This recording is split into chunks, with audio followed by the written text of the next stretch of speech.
સુરા ખાચર. આપણે બાપાશ્રીની વાતમાં આવે છે, સુરા ખાચર સ્વાધ્યા બહુ હતા, રસાસ્વાદ બહુ હતો. શ્રીજી મહારાજ એક દિવસ સભામાં બેઠા છે ને સભામાં એમના ઘરના ધર્મપત્ની શાંતાબા કરીને હતા અને મોડા આવ્યા. એટલે મહારાજે પૂછ્યું, શાંતાબા કેમ મોડા આવ્યા? ત્યારે હાથ જોડીને જોઈ લીધું કે સભામાં છે નહીં ને, સુરા ખાચર નહોતા, નહીં તો બોલી ના કે. મહારાજને કે મહારાજ તમારા ભગતને હવાદ બહુ છે, તે રસોઈમાં બહુ વાર લાગે છે. જો મોડું મીઠું કંઈક ઓછું થઈ ગયું હોય, વધુ પડી ગયું હોય તો સીધો ધોકો લે છે. અને મહારાજ રોજ 2-4 પકવાન જોઈએ, રોજ ખાવા પીવા સારું સારું જોઈએ, એટલે ભાઈ સાહેબ સભામાં નથી અવાતું. મહારાજ સુરા ખાચર જેવા આવ્યા, શ્રીજી મહારાજ તરત સુરા ખાચરને નિયમ આપ્યું. સુરા ખાચર આજે એક તમને બધાને એક નિયમ આપવું છે, એમાં તમારું નિયમ બોલો મહારાજ. જમવા બેસો ત્યારે કાંઈ બોલવાનું નહીં. થાળીમાં જે કંઈ આવે, ભાણામાં જે કંઈ આવે એ જમી લેવાનું. ભલે મહારાજ. કરનાને નિયમ આપ્યું જતા જતા બોલાવીને કે રોજ હમણાં રોટલો ને છાશ આપવાનું, બીજું કાંઈ નહીં. બોલો.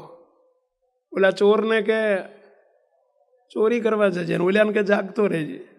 આ મહારાજને આ બધું આવું જ કર્યું મહારાજે. હા. અને સુરા ખાચરને નિયમ આપી દીધું, બોલવાનું નહીં. પેલા અમને કહ્યું કે રોટલો ને છાશ જ આપવાની, બીજું કાંઈ કરવાનું નહીં. બોલો. જમવા બેઠા ને રોટલો ને છાશ જોઈ. એમને ખબર નથી કે અમને નિયમ આપ્યું છે, પરંતુ રોટલો ને છાશ જોઈ સમજી ગયા મારો નાથ પહોંચી ગયા, મારા મહારાજ પહોંચી ગયા. નહીતર એમની આ હિંમત નથી કે આવું કરી શક્યો. સપોર્ટ છે કોકનો પાછળથી, બેકિંગ છે, નહીતર આ બની ના શકે. અને બેકિંગ બીજા કોનું હોઈ શકે? પહેલા મહારાજનું, નહીતર આ હોય જ ના શકે આમ. અને એમણે જ્યાં રોટલો ને છાશ જોઈ, મહારાજે નિયમ એવું આપ્યું હતું કે જમતા જમતા નહીં બોલવાનું. આંખ્યું કાઢવાની ના નથી પાડી, હા, પણ નથી આંખ કાઢી, નથી પછી શિક્ષા કરી. બસ મહારાજને નિર્સ્વાદી કરવો છે, મારે થવું છે. 6 મહિના જમાડ્યા, મહારાજે નિર્સ્વાદી કર્યા. ધન્ય છે સુરા ખાચરને. તાળી તો પાડો પહેલા. હા, બસ હવે તાળી પડાવીને મારે તમને આ જ કહેવું છે. તમે બધા રાજી થયા? એટલે આપણે બધા રાજી થયા? શું જાણીને રાજી થયા?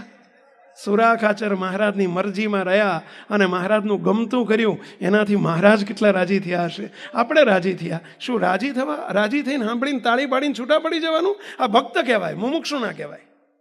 પણ નહીં, સુરા ખાચરનો પ્રસંગ સાંભળીને સુરા ખાચર જેવા નિર્સ્વાદી થવા માટે મંડ્યો રહે, વિચારમાં રહે કે મારે પણ આવા મહારાજને રાજી કરવા નિર્સ્વાદી થવું છે.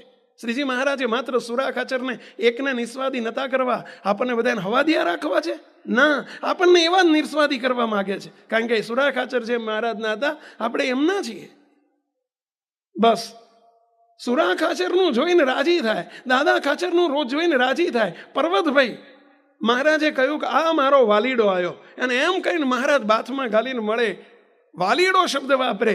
બસ એનાથી રાજી નહીં થવાનું. ધન્ય પર્વતભાઈને, એ રાજી થાય એ ભક્ત કહેવાય. નહીં, પર્વતભાઈ જેવા મારે થવું છે, એવા વિચાર સાથે પર્વતભાઈને જોઈને, એમના જીવનને જોઈને મંડ્યો રહે. એનું નામ મુમુક્ષુ. ભાઈઓ, મુમુક્ષુની વ્યાખ્યા સમજો પહેલા. મુમુક્ષુ કોને કહેવાય? મંડ્યો રહે, પછી ખટકો રાખીને મંડ્યો રહે.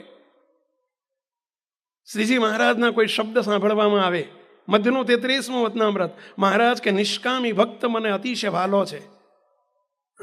મારા ભેળો રહેતો હોય, અમારા ભેળો રહેતો હોય, પણ જો નિષ્કામી વર્તમાનની દ્રઢતા ન હોય તો એ અમારાથી લાખો ગાઉ દૂર છે, હજારો ગાઉ દૂર છે. અને હજારો ગાઉ દૂર હોય પણ જેની નિષ્કામી વર્તમાનની દ્રઢતા હોય એ અમારા ભેળો છે. આ શબ્દ વાંચતાની સાથે જ આપણને લાઈટ થવી જોઈએ. જો મુમુક્ષુતા શબ્દ વચનામૃત વાંચી જાય એ ભક્ત કહેવાય. પણ વચનામૃતના શબ્દોને પકડે અને મહારાજે મારા માટે વાત કરી છે, મારે આવા નિષ્કામી થવું છે, એવા વિચાર સાથે મંડે, એનું નામ મુમુક્ષુ. ભાઈ